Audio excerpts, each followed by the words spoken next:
Mais comme en témoignent les images que vous venez de voir, vous pouvez voir que c'était intense hier soir au Forum de Montréal. Je pense que ça va être très intense. Je me disais, Geneviève, qu'il y a peut-être deux sortes de fans de Metallica. Il y a la première génération, très fidèle, qui suit le groupe depuis ses débuts. Puis il y a peut-être une nouvelle génération qui est là depuis certaines tunes comme Enter Sandman, qui sont vraiment des tunes écœurantes, vraiment très bonnes.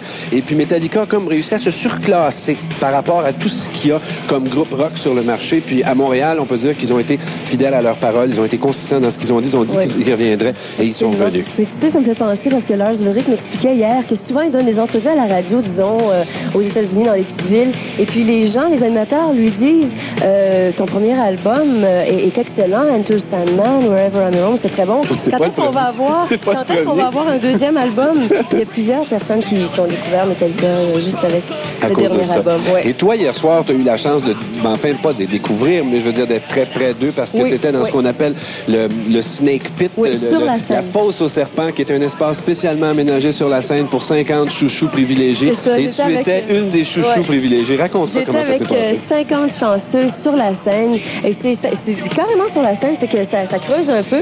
On est là, en plein milieu du groupe. On est à côté du batteur, derrière le chanteur, James Hetfield. Et il y a aussi une passerelle au-dessus de nous. Alors, les musiciens se promènent sur nos têtes, comme ça. On est vraiment proche parce que les membres de Metallica peuvent nous taper dans les mains. C'est là qu'ils changent de guitare.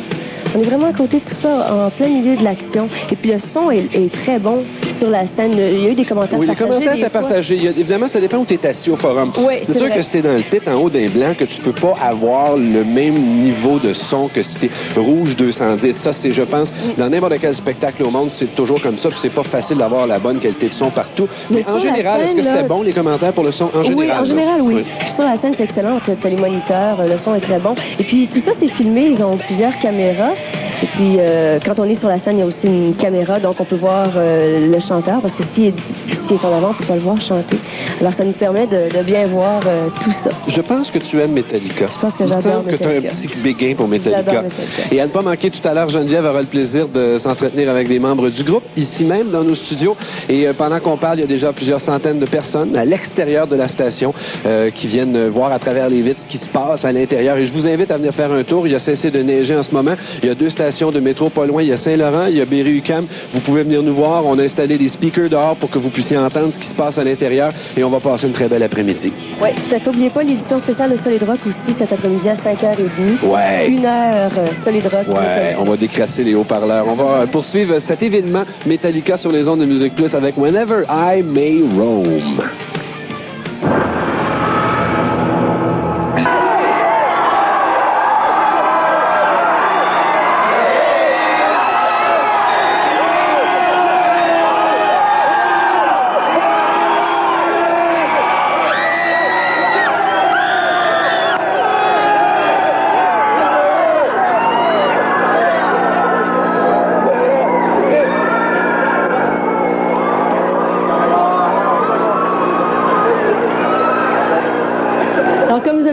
Lars Ulrich, le batteur de Metallica, vient de faire son entrée à MusiquePlus, est allé déposer son manteau, on va le maquiller un petit peu, puis il s'en vient dans quelques secondes. Vous allez pouvoir qu'il y avait une banane et un Perrier à la main, très santé.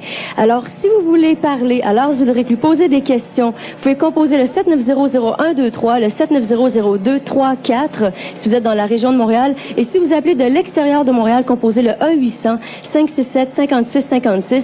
Lars Ulrich va passer la prochaine heure avec nous. Il y a des gens en studio qui vont lui poser des questions. Il y a des gens à l'extérieur aussi qui vont lui poser des questions. Alors, pour tout de suite, on regarde Enter Sandman.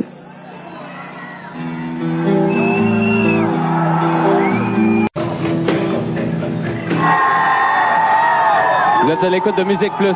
Immédiatement après cette pause commerciale, vous serez à l'écoute de la seule télévision qui obtient une entrevue en direct avec un des membres de Metallica, Lars Ulrich. Messieurs, accueillez Lars Ulrich de Metallica tout de suite.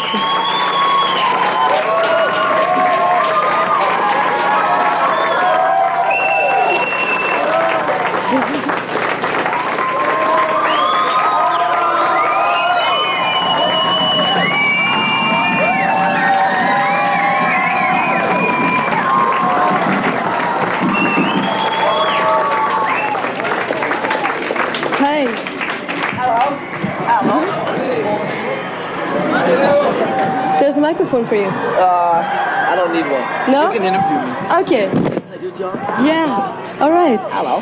So I was to the concert last night. You kept your promise. Metallica came back to Montreal, and at a very special price. And I think we had a lot for our money. It was almost 3 hours long.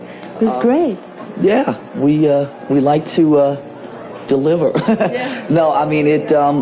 As you guys probably know from when we played indoors here in '91, we've changed some things around. We've added some different songs, taken some of the long-winded solos out and so on. But it's a set that we've been playing for the last few weeks, and it feels really good. And like you say, it's about 3 hours long, and hopefully tonight we'll get a chance to do a few different things. We'll see. And we always try when we do two shows in the same city to switch things around. And shut up.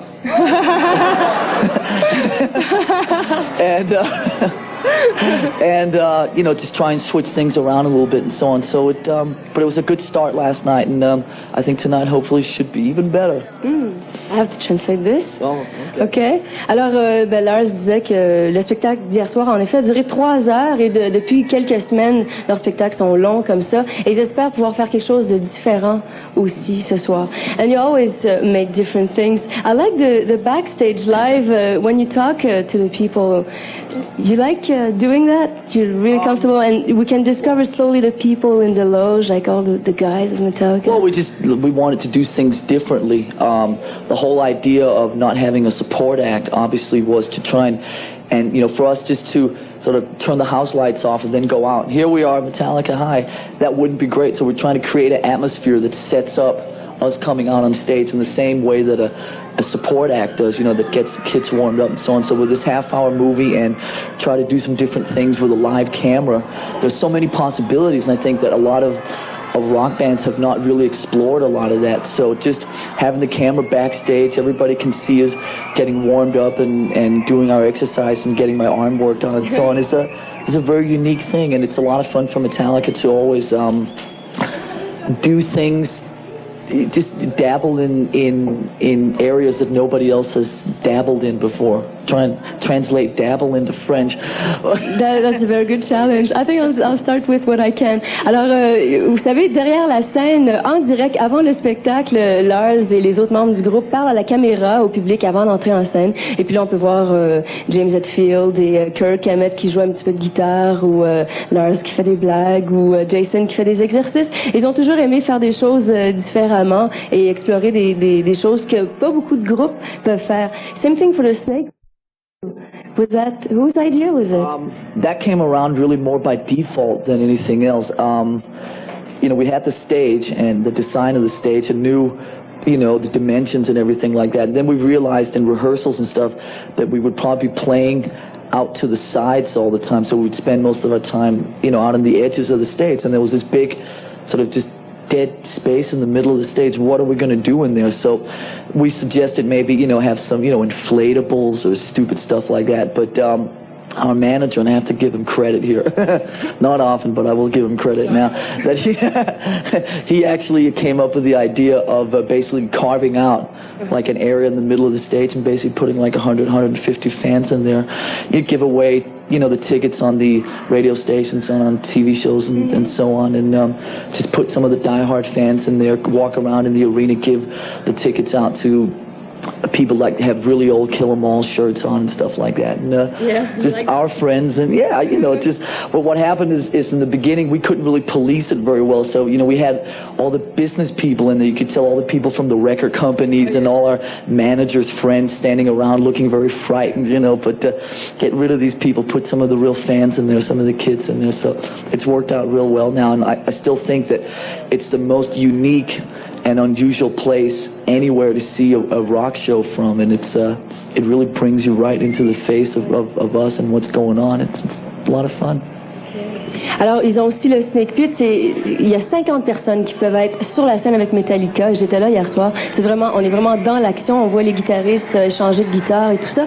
Et je lui demandais comment cette idée-là était venue. Puis il dit, ben, je peux rarement donner du crédit à mon gérant, mais cette fois-ci, ça a été son idée. Au début, c'était plus par défaut parce qu'on savait pas comment utiliser l'espace au milieu. Mais finalement, eh bien, c'est ça. Il y a des chanceux qui peuvent être là à chacun de leurs spectacles. On va prendre une question à l'extérieur. Paul, il y a quelqu'un avec toi? Oui, absolument. Merci Geneviève. Alors, ton nom? Pascal. Alors, Pascal, c'est quoi ta question? J'aimerais savoir, c'est quelle tune qui aime mieux le jouer, là, celle qui donne plus d'entrain à jouer, là? Alors, Lars, Pascal is asking, what is the song you prefer playing?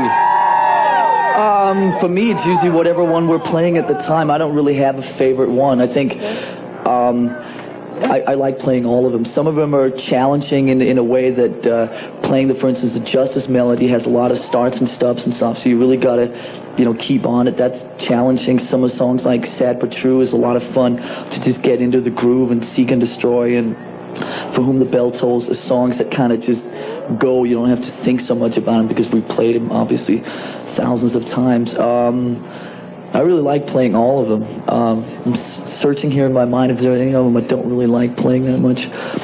No, pretty much all of them. Sorry. Alors, Lars n'a pas vraiment une chanson préférée qu'il préfère jouer en spectacle. Sad But True, Seek and Destroy, c'est des chansons très intéressantes à jouer. Mais il n'y a pas vraiment une chanson favorite. On va prendre une question au téléphone maintenant. Qui est au bout du fil? Allô? Oui? Bonjour. Allô? Bonjour. Ça va bien? Bonjour. Ça va bien? Oui, oui. Oh. Qui parle? C'est Marie-Louise. Bonjour Marie-Louise, c'est une question pour Lars? Oui, how many times you play drums? How many times have I played drums? Not enough. Qu'est-ce que tu dis, Marie-Louise? Combien de temps, Ça fait combien de temps qu'il joue du drum? Okay, she means how many, it's been how many years since you played drum? Still not enough. No, let's see, what are we now, 93? Yep. About 15. Marie-Louise, ça fait 15 ans que Lars joue, mais il semble dire que ça fait pas assez longtemps. It's pretty frightening based on last night's performance, believe me. Anyway, that was an in-joke, so. All right. Alors, Marie-Louise, merci. Merci d'avoir appelé. On va prendre une question à l'intérieur aussi. Salut.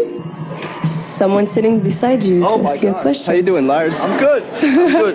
Waking up on live TV is always fun. Got a question for you. This is going to take you back in the old days. Remember the old days? Who is he? Yeah. My name is Sebastian. Hi. Sebastian, hello. Okay, remember when, before you did the album Kill 'Em All, when you were still with Dave Mustaine? Did you ever come out with a song called They'll Make You Wish? Huh? I heard a song that it sounds like you're playing. It sounds exactly like you guys. Oh. The only thing is the singing. It sounds like Dave Mustaine.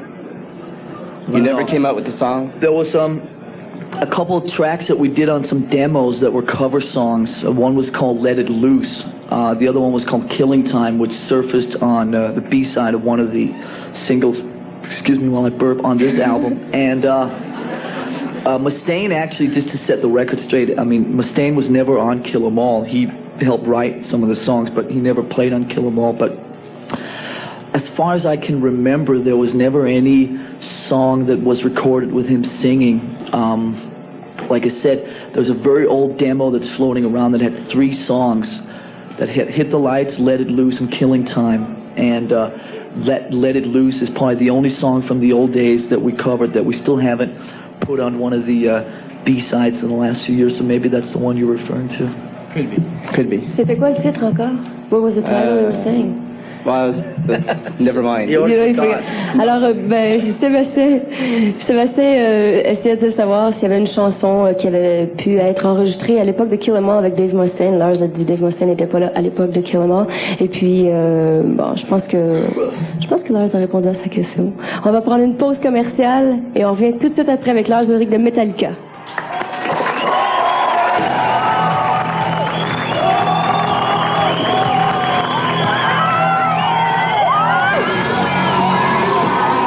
On est de retour en studio avec Lars Ulrich, le batteur de Metallica, qui répond à nos questions, toujours, qui passe l'heure avec nous.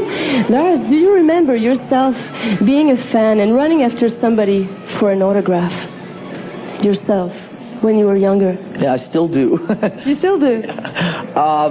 No, I mean, in terms of this thing of being a fan, I mean, we're still, all 4 of us are still very much fans of the music that we obviously adore and idolize. I'm probably the biggest fan of Alice in Chains anywhere in the world. You know, I'd run after them all the time if I wasn't Metallica myself, which at the moment drives the other 3 guys crazy. Alice in Chains, you know, shut up, Lars.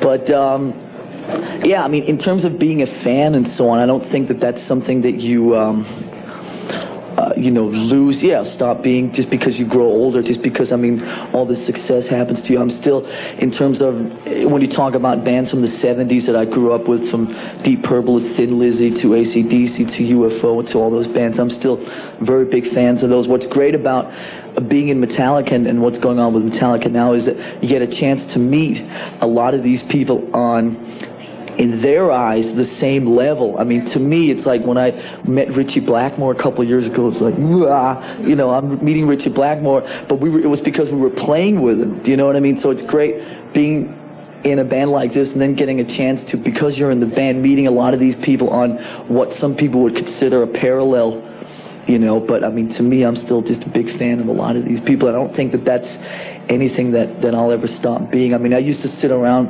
in Copenhagen back in the 70s outside, Rainbow's Hotel, and there was this one hotel where all the bands played, the Plaza, all the bands stayed, the Plaza Hotel. I used to sit there all, the next days after the show and wait for these people to come out. And ask for autographs? Yeah, it was great. Alors, je demandais à Lars s'il se rappelle d'avoir déjà été un fan et d'avoir couru après son idole pour avoir un autographe. Il dit qu'il est encore un fan, et en particulier, il adore le groupe Alice in Chains. D'ailleurs, il voulait qu'Alice in Chains fasse la première partie des spectacles de Metallica sur cette tournée-ci.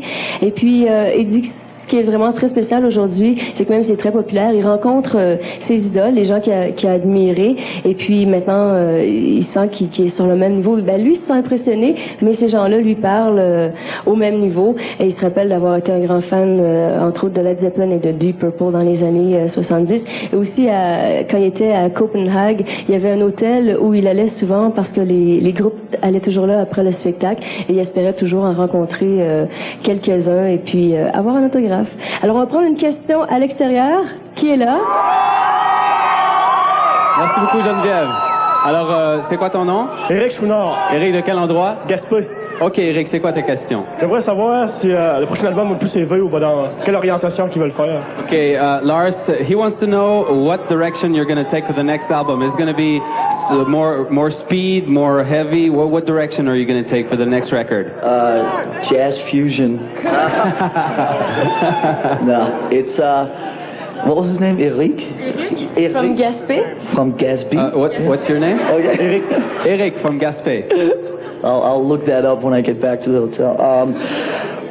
Right now, I really don't know. We still have about 6 months left of touring to do. I think our main object right now is just staying alive for the rest of the tour. The never-ending. Yeah, we're the kind of band that really don't spend a lot of time on the road dealing with, new songs and new, let's sit and get new riffs together and blah, blah, blah. So right now we're enjoying yeah, we're enjoying just being on the road and dealing with that and doing things like this and interviews from the hotels and just the traveling and all that, and to start worrying about being creative right now would just be the really wrong time. So when the tour is over, we're going to hopefully take about a year off, and then when we've taken about a year off, then we're going to start worrying about studio album number 6. So for me to sit here and tell Eric, to tell him what the next album is going to be like would really be a waste of his time and my time and all these people's time, because honestly, I have no idea. I can tell you that I think we still feel very comfortable about the direction that we went on the last album in terms of making the songs a little shorter, a little simpler, a little more kind of groove-oriented. So that still feels very comfortable. Those songs, I still think, stand out for us on stage and are very comfortable and work really well in the live situation. So that still feels good. So, but we'll see. I mean, when we sit down in the summer of 1995 or whenever it's going to be, and sit down and worry about the next record, then I'll call you up and let you know and give you the answer. Alors, Eric, qui vient de Gaspé, voulait savoir de quelle direction Metallica prendrait pour son prochain album. Et Lars dit, j'en ai aucune idée. Ils essaient de terminer la tournée. Je pense qu'il leur reste 6 mois. Et ils n'ont pas vraiment la tête à être créatifs et composer des chansons. Et ils disent que lorsque la tournée va être terminée, ils vont prendre 1 an d'arrêt pour composer un nouvel album. Ils disent qu'ils sont encore très, très contents des chansons du dernier album et qu'elles sont encore très agréables à jouer. Et puis, peut-être en 1995, on va avoir un nouvel album de Metallica. On va prendre une question au téléphone. Allô? Huh? Oui? I just wanted to find out, who's your inspiration? Who's your inspiration? Heineken. Heineken. Really? I just want to tell you I love you, and I was there since the beginning, and I hope you have a great concert, and have fun in Montreal. Thank you, I'm having it. Okay, bye. Now, I mean, in terms of early inspirations, we were really, I mean, probably most of these people have heard this before, but I was really inspired by this whole movement that came out of England in like 1979, 1980, 1981, called the New Wave of British Heavy Metal, which was spearheaded by bands like Def Leppard and Iron Maiden and Motorhead and Saxon and this band called Diamond Head and so on. These bands had like, you know, all the bands Purple and Sabbath and Zeppelin and all that, were at that time considered kind of like dinosaur rock bands, all these kind of just old farts that really didn't have it together anymore. And there was all these new younger bands coming up that had much more of a street attitude and much more kind of had borrowed a lot of the attitudes from the punk rock movement in terms of just being yourself, doing your own thing, and playing with a lot more of energy and so on. And those bands really inspired me to get a band together, you know, but at this time I was living in California and all this stuff was going on in Europe, so it really, I was sitting in California trying to get a European type of band in terms of attitudes and sound together in California, and that's what happened. Alors, Lars expliquait qu'une de ses influences est un groupe britannique qui s'appelait Diamond Head. Il a aussi admiré, je crois, beaucoup Black Sabbath, Iron Maiden et tout ça. Et il était en Californie, mais il suivait de près ce qui se passait en Europe. On va aller voir un vidéoclip, One, le premier de Metallica. What is democracy? Il est assis à la question pour lui. Lars, what do you think of the whole Seattle movement? You mentioned Alice in Chains. What do you think of the whole Seattle movement? Did you think Metallica would just plow right through it? Plow right through it, huh? Well, you know, without sounding like we're the old farts of rock and roll here, we have been around quite a bit longer than the Seattle movement, so it's starting to look like we're going to survive it, isn't it? I like most of those bands. I think the one thing that's weird about this whole Seattle thing is that you lump all these bands together, and if you listen to Pearl Jam next to Soundgarden, next to Nirvana, next to Alice in Chains, they have like nothing in common with each other. So what is it, Seattle? Okay, they're from Seattle. What they share is certain attitudes and obviously a fashion sense, right? But I think it's great that you have all these great new, but I just look at them as like great hard rock, heavy metal bands. The one thing that's too bad about lumping it in and it becoming kind of like the new trendy thing and so on is that when it's trendy and fashionable means that next year it's going to be out the door. So and now a lot of people in the industry are already talking about, you know, Seattle's out in Portland, down in Oregon, it's like the new hot thing. So it's like, you know, give me a break. I think there's some great bands coming out of there, and I hope those bands will be around for a long time and that they'll outlive this Seattle thing, you know what I mean, and that it'll just be a geographic place. I mean, there's a lot of bands from Seattle that aren't supposedly, you know, Queensryche or Metal Church or all these people, and it's just because they don't wear flannel shirts, you know. But I like most of those bands, like especially Alice in Chains and Soundgarden. Wow, bad man. They're incredible. Cool. Thanks a lot, Lars. Okay, man. Take care. Thanks, Good luck Joe. tonight. Alors, Joe demandait à Lars ce qu'il pensait du phénomène Seattle et de tous ces groupes-là qui sortent de là. Et comme il disait tout à l'heure, Lars est un très grand fan d'Alice in Chains. Mais il disait, c'est un phénomène, mais dans le fond, tout ce qu'ils ont en commun, c'est la ville d'où ils viennent et les vêtements qu'ils portent. Et un trend, souvent, ça s'en va, ça devient démodé après un an. Chez Queensryche, qui sont des groupes qui viennent de là, mais qui n'ont pas du tout le même style. Et puis, voilà. You have, voilà, yeah. Voilà? Yeah. It means that's it. That's it. Yeah. You have, I heard, a collection. You keep a lot of stuff of Metallica T-shirts, set lists, all kinds of things. I've heard you got a lot of stuff. What's the most special piece you have? The house that it's in. No. I can't answer that question. I have basically. You said most of it. I basically have all of it. Yeah.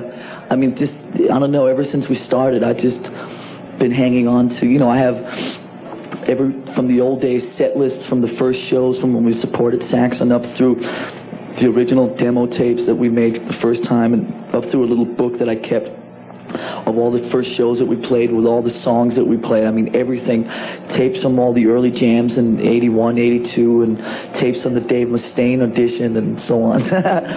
So I got it all and basically still collect most of it, and that's one of the reasons I'm looking to move soon, because I just don't have any more space in my house. So if anybody got a big house, let me know. One day, the other guys in the band always kid me about, I'm going to start the Metallica Museum.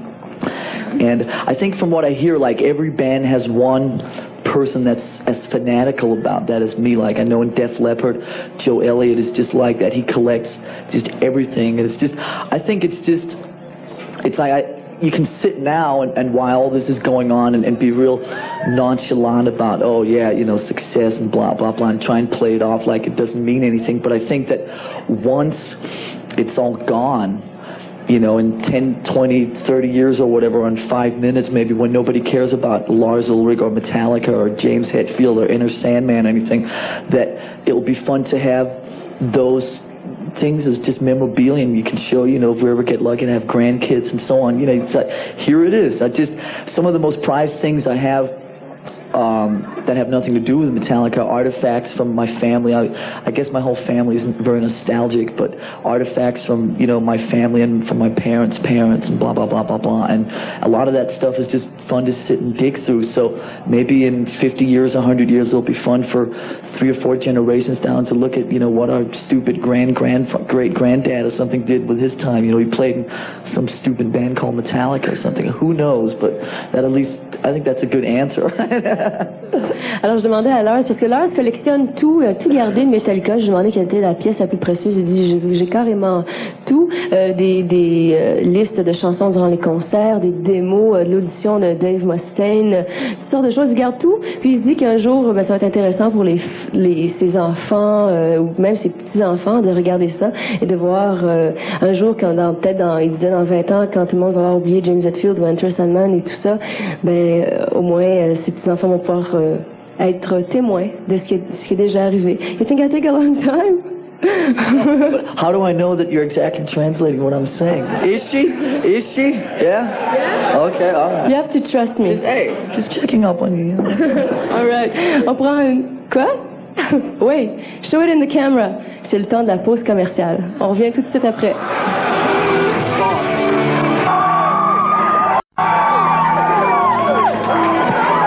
On est toujours en studio avec Lars Ulrich, le batteur de Metallica. Lars, tomorrow, it's Lover's Day. Ooh. Give us your perception of love. I'm gonna give James Hetfield a bunch of roses. Oh, yeah?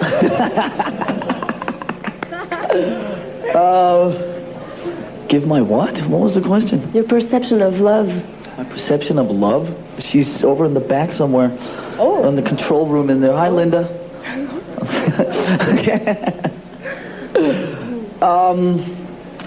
It's a little early in the day to answer that question, isn't it? It's not often I get caught off guard on live TV, but I almost am for a second. My perception of love, that's being happy, isn't it? Yeah. Being happy. I think love is you're happy and you're comfortable and you completely let your guard down. And just, love, basically what I'm doing now. And you're comfortable and happy and I don't know, all these cliches, trust and all that stuff. I mean, you're probably much better at saying that than I am, so. Now let's get back to rock and roll. Yeah, let's get back to rock and roll. Alors, je lui ai demandé sa perception de l'amour parce que demain, c'est la Saint-Valentin. Et puis, ça l'a débalancé un petit peu. Je pense qu'il savait pas trop quoi dire. Il dit que demain, il va donner plusieurs roses à James Hetfield. Et puis qu'autrement, l'amour, c'est d'être confortable et d'être heureux. On va prendre une question à l'extérieur. Alors, merci beaucoup. J'ai quelqu'un ici. Bonjour, ton nom? Isabelle, de quel endroit? De Brossard. Alors, Isabelle de Brossard, Ulrich, you got that? Yeah. Lars? Isabelle de Brossard. Okay, Isabelle, what's your question? Ta question? Je voudrais savoir, après avoir joué 2h30, là, c'est quoi le feeling? Comment ils se sentent après? Lars, she wants to know how you feel after a 2.5 hours show. Better than I do right now. Mieux qu'il ne file présentement. I don't know. We don't play 2.5 hour shows. We play 3 hour shows. How long is it? Usually pretty beat. I mean, anybody who's seen us know that we put basically 110% into what we do live on stage. And, you know, what have we done on this tour? About 240 shows. You know, starting to, you know, I feel about 6 or 7 years older than I did 2 years ago when we started this tour. So the aging process, I think, like speeds up when you're on tour. But so far, so good. The injuries have been kept to minimum. I've had some problems with my shoulder at one point earlier in the tour. But apart from that, just when you come off stage, you most of the time feel like that you've been through, you know, a meat grind or something like that. But it's been a real positive exchange of energies and so on with, you know, 15,000 people and so on. It's a sense of accomplishment, just actually making it to the end of the show. I don't know if that sounds silly, but it really is. And just being able to usually we end with Battery or Stone Cold Crazy or one of those songs. And at the end of that, I just kind of let out a big sigh and just kind of fall into the drum kit and kind of let myself go for about 10 seconds. And it's a sense of real accomplishment. Does that sound silly? No. Doesn't? I don't know. Okay. Non, mais la personne de Brossard voulait savoir comment Lars se sentait après un concert quand il joue 2h30. Il dit, premièrement, on joue toujours près de 3 heures. Et il dit, je me sens comme si j'avais accompli quelque chose de très grand. Il dit, avec le temps, ça fait tellement de spectacles, ça fait tellement de temps qu'ils sont en tournée qu'il a l'impression que le processus de vieillissement a accéléré. Mais il dit qu'il est pas trop mal en point. Il y a eu des problèmes à l'épaule, tout ça. Mais qu'après un spectacle, la première chose qu'il fait, c'est qu'il s'écroule sur sa batterie et puis il reste là 10 secondes puis il est vraiment satisfait après. On va prendre une question au téléphone. Qui est là? Oui, salut. Salut? C'est une question pour Lars. Oui? Hi, Lars. What's happening? The greatest band in the world, man. Who? The question is... Okay. What? No, just kidding. Just being silly. Thank you. Hey, man, my question is, what do you think about Montreal fans? Montreal fans, I think they're probably about the best in Canada.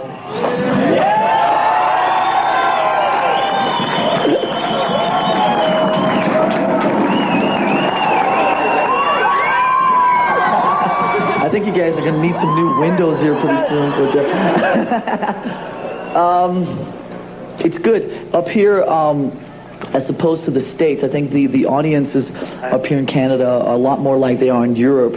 They're a lot more, I think, attentive to, you know, down in America, hey, you know, rock and roll, which in some cases can be great, but sometimes it's just nice, you know, here and in Europe you feel that the kids are maybe a little more involved and a little more aware of what you're doing and kind of checking out the whole thing. It's not as easy maybe to get away with, you know, down in when you do like 175 shows in America, sometimes it can become, you just do like this and you become a little too easy, do you know what I mean, to get a reaction out of people. And I think it's always a good reality check to go back to Europe and so on and come up here and where you really feel that you're not getting away with anything, that you're really earning everything that you're doing, do you know what I mean? So the fans up here are great, and it's, God, listen to them. And it's, yesterday was great, and tonight's going to be even better, right? What can I say? Alors Lars dit que les fans de Montréal sont probablement les meilleurs fans du Canada. Il dit qu'il y a une différence entre les fans peut-être d'ici et d'Europe, et s'il les compare à ceux des États-Unis, il dit qu'aux États-Unis c'est plus facile à conquérir le public, mais qu'en France ou en Europe et ici sont peut-être plus difficiles et tout ça. Et puis je pense que la réaction à l'extérieur a fait plaisir à Lars. On va prendre une pause commerciale, on revient tout de suite après.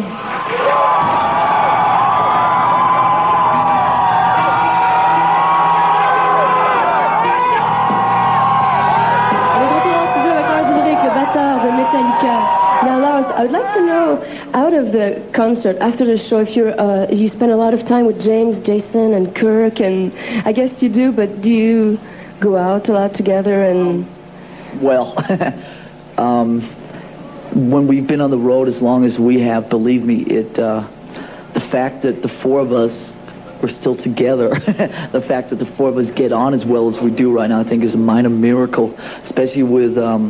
if you look at all these other bands from, Guns to Anthrax to Motley to Poison to all these bands that keep going through members, most of that, I think, is a result of just friction that happens on tour and so on. So when we are on the road, we don't necessarily hang out, the 21 hours that we're not on stage together. We basically, all four of us go off in four different directions. Over the last few years, we've all,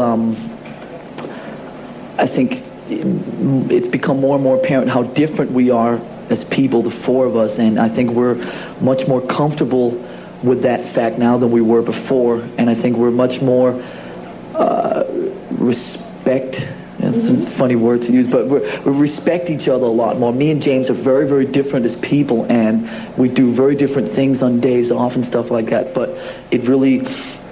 It just unites what we do around Metallica and makes that even stronger, that all four of us can bring different things to it. So to get back to your question, we don't really spend a lot of time together, especially in the beginning of a tour.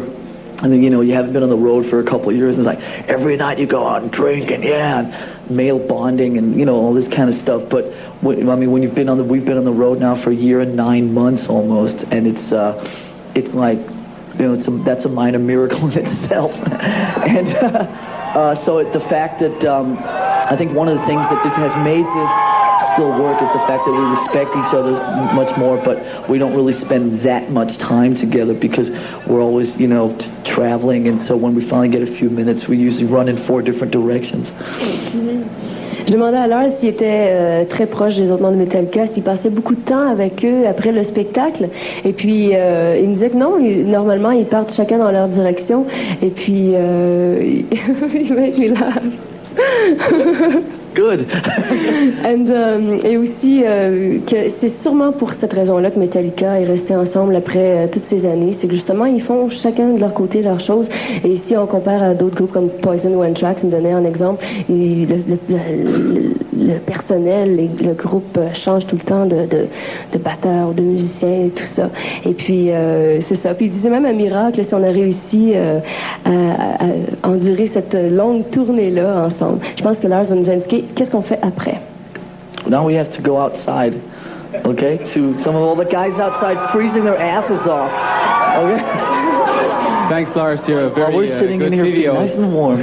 Anyway. Bonjour, ton nom? Steve. Steve, de quel endroit? Longueuil. Steve from Longueuil, Lars. Ta question? Okay. What's up? Okay. What's up? It's MusiquePlus rap. What's up? Après la mort de Cliff, avez-vous pensé lâcher le groupe? Puis aussi, pourquoi Jason s'est fait couper les cheveux? Okay. There's two questions there. After the death of Cliff, did you think of stopping the group? And la deuxième partie? Why did Jason cut his hair? Voilà.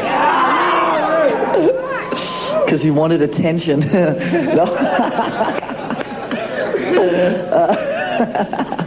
Okay, enough Jason jokes here. What was the first one? Cliff? What was it? Yeah, so when after Cliff died, did you think the band would stop being together?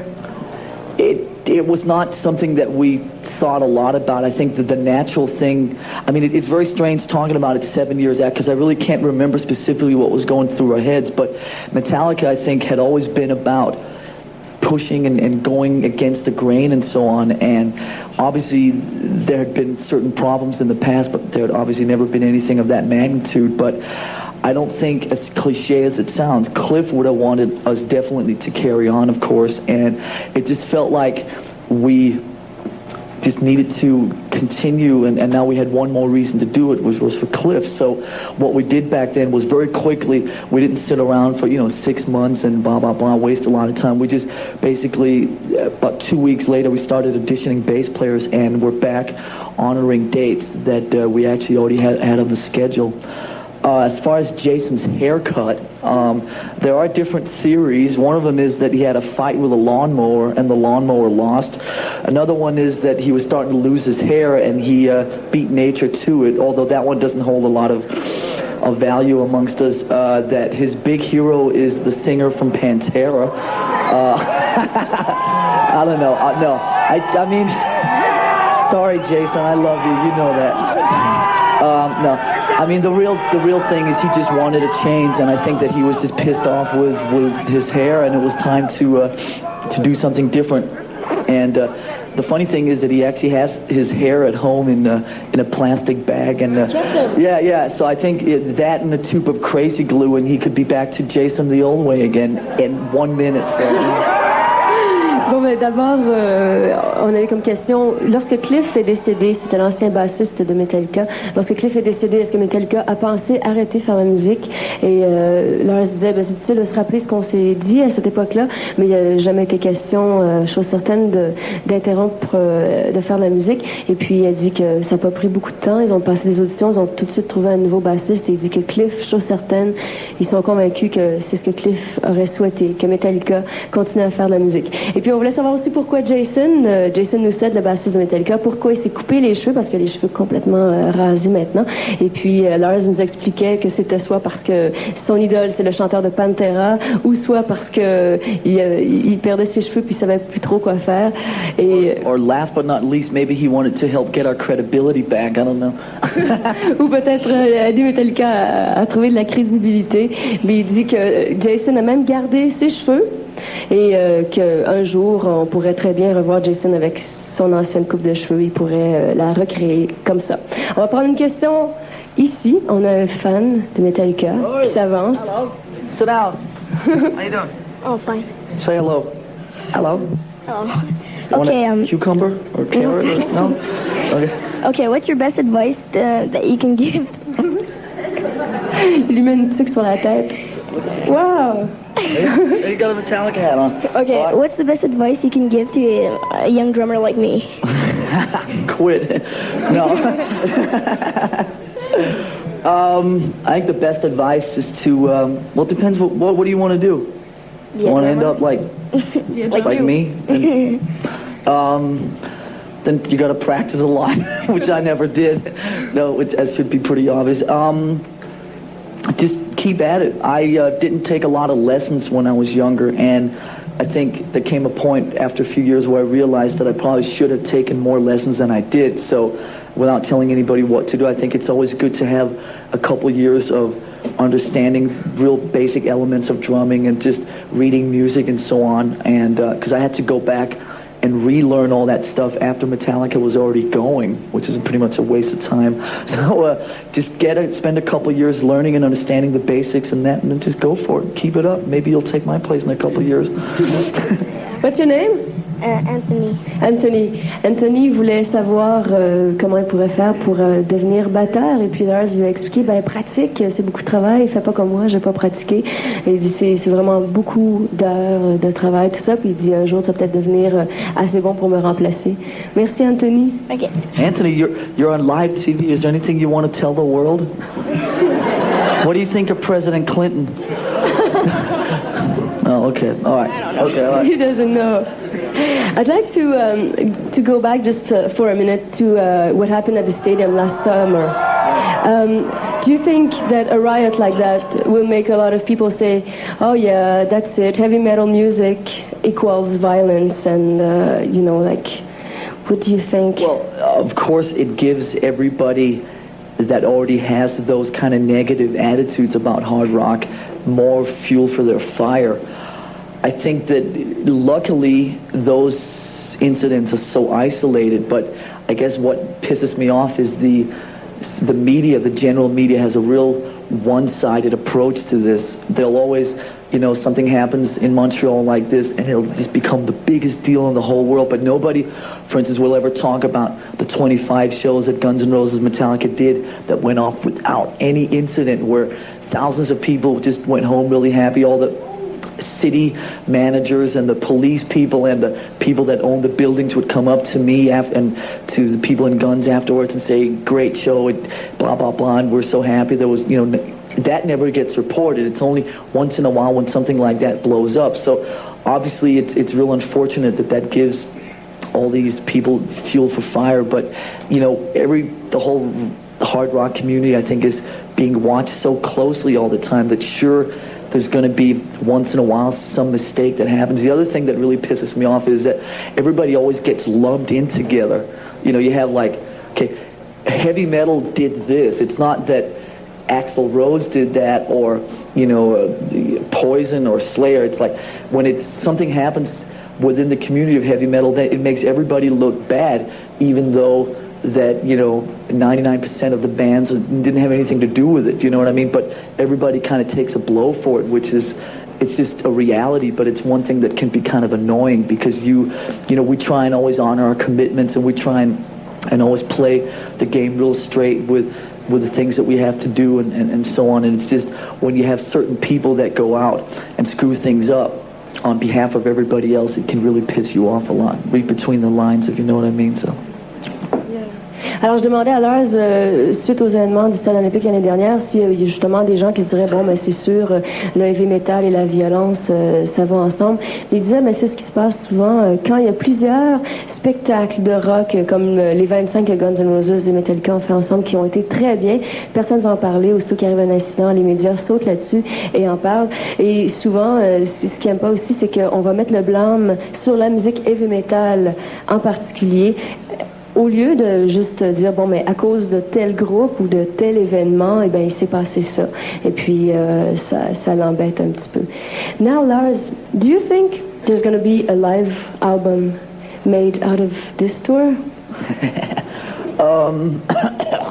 Yeah, actually, we were supposed to have recorded last night and tonight for some live stuff, but some technical difficulties, and so we're going to do it down in Mexico in 2 weeks instead. But we are sitting on 2 shows from San Diego earlier in the tour, on video and audio, and we're going to record a bunch more shows just for the audio side of it. So probably towards the end of this year, there should be some kind of live package of some sort. I'm not really sure. We've talked about maybe like a package that has videos and CDs in it, but you can't buy them separately. Just maybe do like a limited edition.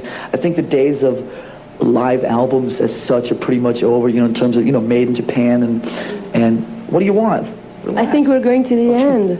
You what? We're going to the end? Well, let me just finish what I was saying. Sure. Just, the days of live albums like such are really over, because now that the video has really taken over. So if you notice now, when people release live packages, all the emphasis is always on the video, not really on the audio side of it. So it's a very different thing than it was 10, 15 years ago, and I think that we're trying to make the best of both worlds, maybe do a package where the whole thing comes lumped in as one. So like I said, we're sitting on stuff from San Diego, and we're going to be recording 5 shows down in Mexico City in about 2 weeks, and that should hopefully surface sometime in the fall.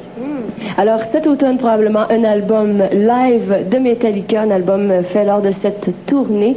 Lars, thank you very much for being here. I have a little present for you. It's a MusiquePlus t-shirt. Black, of course. Is there any other color? No, great. No, black is the only color. Right? Great, thank you. You're very welcome. Thank you. Thank you for being here.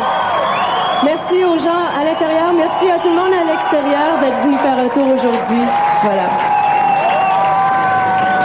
On se laisse sur